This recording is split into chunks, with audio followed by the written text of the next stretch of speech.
இன்னைக்கு female reproductive system பெண்ணினுடைய இனப்பெருக்க மண்டலத்தை பற்றி இன்னைக்கு வந்து பார்க்கலாம். So the female reproductive system is somewhat complicated when we compare to the male reproductive system. என்ன அப்படின்னு சொன்னால், the female reproductive system இனச்செல்களை வந்து உருவாக்குவது மட்டுமல்ல, and also it supplies the nutrients to the developing fetus.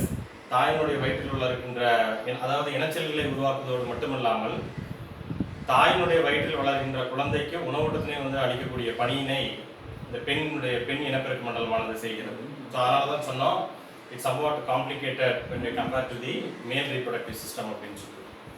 Then what are the organs that are associated to the female reproductive system? பெண்ணினுடைய இனப்பெருக்க மண்டலத்தோடு தொடர்புடைய உறுப்புகள் வந்துட்டு எது எது அப்படின்னு சொல்லி சொன்னா, a pair of ovaries, see the diagram. So a pair of ovaries, so இது வந்து பார்த்தோம்னு சொன்னால் நீள்முட்டை வடிவத்தில் வந்து காணப்படக்கூடிய பெண்ணினுடைய அடிவயிற்று பகுதியில் காணப்படக்கூடிய பக்கத்திற்கு ஒன்றாக பார்த்தோம் அப்படின்னு சொன்னால்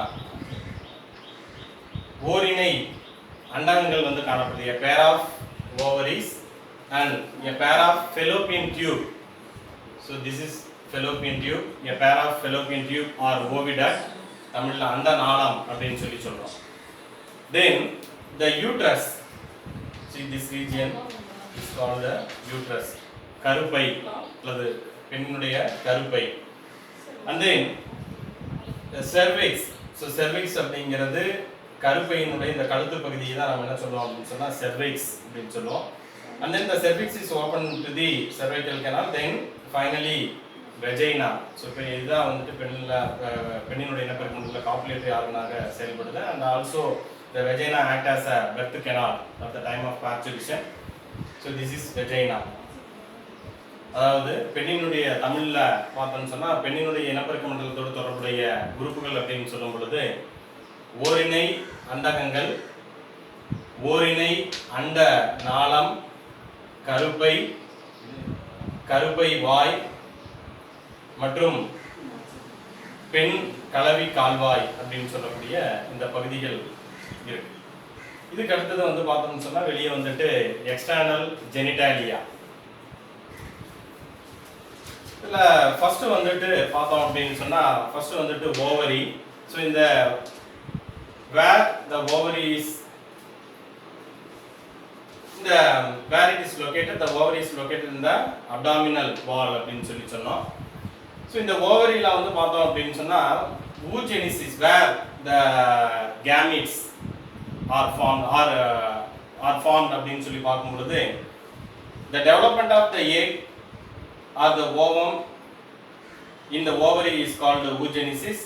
So the oogenesis takes place inside the ovary. அடுத்தது ஸோ அண்டகத்தினுடைய உட்புறத்தை அண்டசெல் உருவாக்குகின்ற இந்த நிகழ்விற்கு அண்டசெல் உருவாக்கம் என்று பெயர். ஸோ இந்த அடுத்தது இந்த ஓவரி வந்துட்டு பார்த்தோம் அப்படின்னு சொன்னால் 2 to 4 centimetre in length. So 2 to 4 centimetre நீளம் உடையதாக இது வந்துட்டு இருக்கு. அதை தொடர்ந்து வந்து பார்த்தோம்னு சொன்னால் இந்த யூட்ரஸை தொடர்ந்து அடுத்து வந்து காணப்படக்கூடிய இந்த நாளத்திற்கு என்ன பேர் அப்படின்னு சொன்னால் ஃபெலோப்பியன் டியூப் ஆர் த ஓவிடக்ட் அப்படின்னு பேர். ஸோ இங்கே ஓவரியில் இந்த பிரைமரி செக்ஸ் ஆர்கன் இன் ஃபீமேல், இந்த ஓவரியிலிருந்து உருவாகக்கூடிய பெண்ணினுடைய இனச்செல்லான அண்டமானது இந்த அண்ட நாளத்தின் வழியாக எங்கே போகும் அப்படின்னு சொன்னால் கோஸ் டு தி யூட்ரஸ், கருப்பைக்குள்ளாக வந்து செல்லும். So this tube is called Fallopian tube.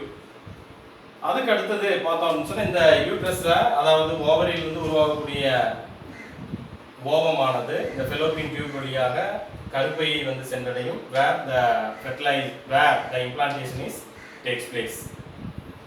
கருவுற்ற முட்டையானது அல்லது அண்டமானது யூட்ரஸ்குள்ள வந்து காணப்படக்கூடிய எண்டோமெட்ரியத்துல வந்து பார்த்தோம் அப்படின்னு சொன்னா இங்கதான் வந்து என்ன ஆகும் அப்படின்னு சொன்னா இம்ப்ளான்டேஷன் வந்து இங்க இந்த பகுதியில் வந்து நடக்கும். யூட்ரஸ்ல இருக்கக்கூடிய this is endometrium, inner layer of the uterus. So where the implantation is takes place. அதுக்கு அடுத்தது வந்து பார்த்தோம் அப்படின்னு சொன்னா முதல்ல நான் சொன்ன மாதிரி வந்து இது செர்வைக்ஸ், கருப்பையினுடைய கழுத்து பகுதி, cervical canal, then this vagina. So அதுக்கு இது இது இது வெஜைனா. இப்போ இதில் மெயினாக வந்துட்டு என்னென்ன அமைப்புகள் வந்துட்டு பெண்ணினுடைய இனப்பெருக்க மண்டலத்தில் வந்து காணப்படுது அப்படிங்கிறத நம்ம சொல்லிட்டோம். அதுக்கடுத்து இப்போ ஒவ்வொரு உறுப்புகளாக வந்து அடுத்தது மெயினாக வந்து பார்த்தோம்னா what is the role of female reproductive system along with the mammary gland. பெண்ணினுடைய இனப்பெருக்க மண்டலமும் மேமரி கிளாண்ட் சொல்லக்கூடிய பாலூட்டும் சுரப்பிகளும் நமக்கு என்ன செய்யுது, என்னென்ன ரோல் பண்ணுது. So what are the roles அப்படின்னு சொல்லி பார்க்கும்பொழுது very important. The first one is ovulation. So ovulation அப்படிங்கிறது தமிழில் நம்ம அண்டம் விடுபடுதல் அப்படின்னு சொல்லி சொல்கிறோம். And second one is the fertilization, கருவுறுதல். And third one is the pregnancy, கர்ப்பம். And fourth one is childbirth, மகப்பேறு அப்படின்னு சொல்றோம். And the fifth one is child care, குழந்தை பராமரிப்பு அப்படின்னு சொல்லிட்டு. ஸோ இந்த 5 பணிகளையும், so these are the main 5 functions which is done by female reproductive system as well as mammary gland. இப்போ இதில் வந்துட்டு let us see one by one. So first one is the ovulation. So அண்டம் விடுபடுதல் அப்படிங்கிறது என்ன அப்படின்னு சொன்னா நம்ம ஏற்கனவே படிச்சிருக்கிறோம். So the releasing of the egg or the ovum from the ovary or the releasing of egg or ovum in the ovary is said to be ovulation. So அண்டம் விடுபடுதல்னு சொல்றோம். இந்த அண்டம் விடுபடுதல்னு சொல்லக்கூடிய இந்த நிகழ்வு மாதவிடாய் சுழற்சியினுடைய 14வது நாள் வந்து நடைபெறும். And the second one is fertilization. So the fusion of the male and the female gamete and results in the formation of the diploid zygote is said to be fertilization. So கருவுறுதல் அப்படிங்கிற பேரு. ஆணினுடைய விந்தணுவும் பெண்ணினுடைய அண்டமும் இணைந்து இருமை நிலையில் உள்ள zygote உருவாகக்கூடிய இந்த நிகழ்விற்கு fertilization என்று பெயர். And the third one is the pregnancy. So pregnancy அப்படிங்கிறது வந்து நம்ம என்ன சொல்றோம் அப்படின்னு சொன்னா கர்ப்பம் அப்படின்னு சொல்றோம். ஸோ அம்மாவுடைய வயிற்றுல பார்த்தோம் அப்படின்னு சொன்னா இருக்கக்கூடிய இந்த நாட்களை தான் நம்ம கர்ப்பம் அப்படின்னு சொன்னோம், கர்ப்ப காலம். ஸோ அம்மாவுடைய வயிற்றுல இந்த இடத்துல வந்து பார்த்தோம்னு சொன்னா this is the uterus and this is the endometrium, the inner layer of the uterus. So இந்த இடத்துல தான் வந்துட்டு நியர்லி 285 days 255 நாள் வந்து அம்மாவுடைய வயிற்று கர்ப்பப்பையில இந்த இடத்துல நம்ம இருப்போம். ஸோ இந்த கர்ப்ப காலத்தில் வந்து பார்த்தோம் அப்படின்னு சொன்னா மிக முக்கியமானது, நீங்க லோயர் கிளாஸ்ல படிச்சிருப்பீங்க, பிரெக்னன்சி ஹார்மோன், கர்ப்பகால ஹார்மோன் சொல்லக்கூடிய ப்ரொஜெஸ்டரான். ஸோ இந்த ஹார்மோன் தான் வந்துட்டு நம்ம அம்மாவுடைய வயிற்றில் இருக்கும் பொழுது மிகவும் பாதுகாப்பாக இங்க வந்து நம்ம வைக்கப்பட்டிருப்போம். So very important, pregnancy hormone. The name of the pregnancy hormone is called progesterone.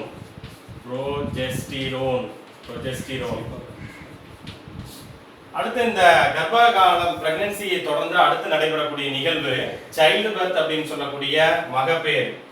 So இந்த மகப்பேறு என்ன அப்படின்னு சொன்னா நான் சொன்னேன் 285 days வந்துட்டு நம்ம அம்மாவுடைய வயிற்றுல இந்த யூட்ரஸ்ல வந்துட்டு இருப்போம் அப்படின்னு சொன்னோம். ஸோ அதுக்கு பிறகு இந்த யூட்ரஸ்ல இருந்து நம்ம என்னன்னு சொன்னா வெளித்தள்ளப்படுவோம். ஸோ அதான் நம்ம ஏற்கனவே படித்தோம் பார்ச்சுலேஷன் அப்படின்னு சொல்லி. So expulsion of the foetus from the cervical from the vagina is said to be parturition அப்படின்னு சொல்லி சொன்னோம். ஸோ 250 நாளுக்கு பிறகு நம்ம இதை அம்மாவுடைய வயிற்றுல இருந்து நம்ம என்ன பண்ணுவோம் அப்படின்னு சொன்னா இந்த cervical canal அந்த vagina இதன் வழியாக நம்ம வெளித்தள்ளப்படுவோம். இதற்கு காரணமாக இருக்கின்ற இந்த ஹார்மோனுக்கு என்ன பேர் அப்படின்னு சொன்னா சைல்டு பர்த்ல வெரி இம்பார்ட்டன்ட் ஆக்சிடோசின். தமிழ்ல வந்து இதுக்கு துரித பிறப்பு என்று பெயர். அடுத்ததா வந்து பார்த்தோம் அப்படின்னு சொன்னா the last and fifth main function which is done by the female reproductive system is என்ன அப்படின்னு சொன்னா child care, அதாவது தமிழ்ல நம்ம குழந்தை பராமரிப்பு அப்படின்னு சொல்றோம். ஸோ அம்மாவுடைய வயிற்றுல இருந்து நம்ம வெளியே வந்த பிறகு ஏறத்தாழ வந்து 1 to 2 ஆண்டுகள் வரைக்கும் பார்த்தோம் அப்படின்னு சொன்னா நம்ம மதர்ஸ், அதாவது பிரஸ்ட் ஃபீடிங் அப்படின்னு சொல்லக்கூடிய தாயினுடைய மார்பகத்தின் மூலமாக நமக்கு தாயானவர்கள் வந்து பால் கொடுப்பாங்க. இதுதான் நம்ம லாக்டேஷன் அப்படின்னு சொல்றோம், மில்க் செக்ரீஷன். ஸோ இதுதான் வந்துட்டு என்ன அப்படின்னு சொன்னா சைல்டு கேர் அப்படின்னு சொல்லி சொல்றோம். So these are the main functions which is done by the female reproductive system and as well as the mammary gland. இப்போ நாம முதல்ல சொன்னோம் இந்த கிளாஸ்னுடைய இன்ட்ரோடக்ஷன்ல வந்துட்டு என்னென்ன உறுப்புகள்லாம் வந்துட்டு பெண்ணினுடைய இனப்பெருக்க மண்டலத்தோடு வந்து தொடர்புடையதாக இருக்கு அப்படின்னு சொல்லிட்டு, அதுல ஃபர்ஸ்ட் ஒன் இஸ் ஓவரி, தமிழ்ல வந்து நம்ம அண்டகம் அப்படின்னு சொல்லி சொல்றோம். a pair of ovaries is located in the abdominal wall. So இப்போ இந்த ஓவரி பொறுத்த வரைக்கும் என்ன அப்படின்னு சொல்லி சொன்னா இதுல முக்கியமா நம்ம தெரிந்து கொள்ள வேண்டியது ரெண்டு விஷயம். என்ன அப்படின்னு சொன்னா இந்த வெளிப்புறமாக காணப்படக்கூடிய இந்த பகுதிக்கு வந்துட்டு கார்டெக்ஸ் அப்படின்னு பேர். And another very important, the inner region of the ovary is said to be medulla அப்படின்னு பேர். ஸோ இந்த கார்டெக்ஸ் ரீஜன்ல வந்து பார்த்தோம் அப்படின்னு சொன்னா different kinds of the follicle cells எல்லாம் வந்துட்டு இருக்கும். நம்ம ஏற்கனவே படிச்சிருக்கிறோம். Primary follicle, secondary follicle, tertiary follicle, Graafian follicle செல்ஸ்னு சொல்லக்கூடிய இந்த செல்கள் எல்லாம் மிகுந்து அடர்ந்து துகள்களை கொண்ட பகுதிகளாக இந்த கார்டெக்ஸ்னு சொல்லக்கூடிய வெளிப்புற பகுதியானது காணப்படும். அதுக்கு அடுத்தது இந்த மெடுல்லா அப்படின்னு சொல்லக்கூடிய இந்த மைய பகுதியில வந்துட்டு பார்த்தோம் அப்படின்னு சொன்னா so the inner part this region enriched with the blood vessels, அதே மாதிரி வந்து அதாவது தமிழ்ல ரத்த நாளங்கள், and also it enriched in the lymphatic vessels, நிணநீர் நாளங்கள், and then finally nerve fibers, நரம்பு இழைகள். இதெல்லாம் இந்த கார்டெக்ஸினுடைய மைய பகுதியில் அழைக்கப்படுகின்ற மெடுல்லா பகுதியில் காணப்படும். அடுத்தது ரொம்ப முக்கியமா வந்து பார்த்தோம் அப்படின்னு சொன்னா another very important, the ovary which is connected to the pelvic wall. So this region is called mesovarium. So the ovary connected to the uterus and the pelvic wall with the help of mesovarium. இப்போ இந்த படத்தை see the diagram. So இது வந்துட்டு ovary. So இது வந்துட்டு பார்த்தோம் அப்படின்னு சொன்னா கருப்பையினுடைய வெளிப்புற பகுதி. இதுதான் வந்து நம்ம பெரிமெட்ரியம்னு சொல்றோம், அவுட்டர் லேயர் அப்படின்னு சொல்றோம். ஸோ இந்த பகுதியில் தான் நம்ம மீசோவேரியம்னு சொல்கிறோம். இந்த பகுதியில் தான் வந்து பெண்ணினுடைய அதாவது அண்ட பையானது வந்து இணைந்திருக்கக்கூடியதாக இருக்கு. அதுக்கு அடுத்தது வந்து பார்த்தோம் அப்படின்னு சொன்னால் இந்த ஓவரியில் எக்கார் ஓவம் ஆஃப்டர் எப்போ உருவாகும் அப்படின்னு சொல்லி பார்க்கும் பொழுது after the meiotic cell division, Kundala பகுப்பு நடைபெற்ற பிறகு இதில் ஊஜெனிசிஸ் ஆனது நடைபெறும். அதுக்கு அடுத்தது வந்து பார்த்தோம் அப்படின்னு சொன்னா நடைபெற்ற பிறகு இந்த ஓவரியில இருந்து ரிலீஸ் ஆகக்கூடிய ஓவம் சீதிஸ் இந்த பக்கம் கவனிங்க. ஸோ இப்போ இதுல வந்துட்டு ஓவரியில இருந்து உருவான ஃபாலிக்கிள்ஸ், அதாவது அண்டமானது என்ன ஆகும் அப்படின்னு சொன்னா இங்கிருந்து உருவாகி நான் சொன்ன முதல்லயே ஓவுலேஷன் அப்படின்னு சொன்னேன், அண்டம் விடுபடுதல்னு சொல்லக்கூடிய நிகழ்வு மாதவிடாய் சுழற்சியினுடைய 14வது நாளில் இந்த ஓவுலேஷன் சொல்லக்கூடிய நிகழ்வானது நடைபெறும். அப்ப இதுல இருந்து வெளிவரக்கூடிய இந்த அண்டமானது என்ன ஆகும் அப்படின்னு சொன்னா அண்ட நாளத்துக்குள்ளாக வந்து உள்ளே செல்லும். ஸோ இந்த அண்ட நாளத்தை பொறுத்த வரைக்கும் பார்த்தோம் அப்படின்னு சொன்னா இதுல 3 மிக முக்கியமான பகுதிகள் வந்துட்டு இருக்கு. என்னென்ன அப்படின்னு சொன்னா உருவாகிய அண்டமானது கருப்பை குழாயின் வழியாக எங்க வரும் அப்படின்னு சொன்னா இங்கிருந்து உருவாகிய அண்டமானது இந்த கருப்பை குழாயின் வழியாக எதை வந்தடையும் அப்படின்னு சொன்னா யூட்ரஸ், கருப்பை வந்து அடையும் அப்படின்னு சொல்லி சொல்றோம். ஸோ இதுல ரொம்ப முக்கியமானது the fallopian tube consists of the 3 parts, namely என்னென்ன அப்படின்னு சொன்னா see this diagram பாருங்க, 3 பகுதிகள் வந்துட்டு இருக்கு. the outer layer is called perimetrium, the middle layer is called myometrium and the inner layer is called endometrium. தமிழ்ல சொல்லும் பொழுது அதாவது வெளிப்புற அடுக்கு, மைய அடுக்கு, உள்ளடுக்கு அப்படின்னு சொல்லி சொல்றோம். இந்த 3ல பார்த்தோம் அப்படின்னு சொன்னா very important, the outer perimetrium is called வந்து serous. இந்த பகுதி இது பார்த்தோம் அப்படின்னு சொன்னா இந்த வெளிப்புற அடுக்கு வந்துட்டு தசையிலான பகுதியாக இருக்கு, மெல்லிய பகுதியாக இருக்கு. and then the myometrium னு சொல்லக்கூடிய நடு அடுக்கு வந்து பார்த்தோம் சொன்னா which is made up of muscular, தசை பகுதியிலானது. and the inner layer of the uterus is called the endometrium and this is mucus, வளவளப்பான பகுதியாக இருக்கு. and among the 3 very important, the endometrium, this is the inner layer of the uterus where the fertilized egg is implanted. and அதை தொடர்ந்து அடுத்து வந்து பார்த்தோம் அப்படின்னு சொன்னா அடுத்து cervix இதுதான் வந்து கருப்பையினுடைய கழுத்து பகுதி. அதை தொடர்ந்து cervical canal and then vagina. So இந்த வெஜைனா வழியாக 285 நாட்கள் வந்து தாயினுடைய வயிற்றிலிருந்து வளர்ந்த கருவானது இதன் வழியாக வெளித்தள்ளப்படும். So this is what the female reproductive system.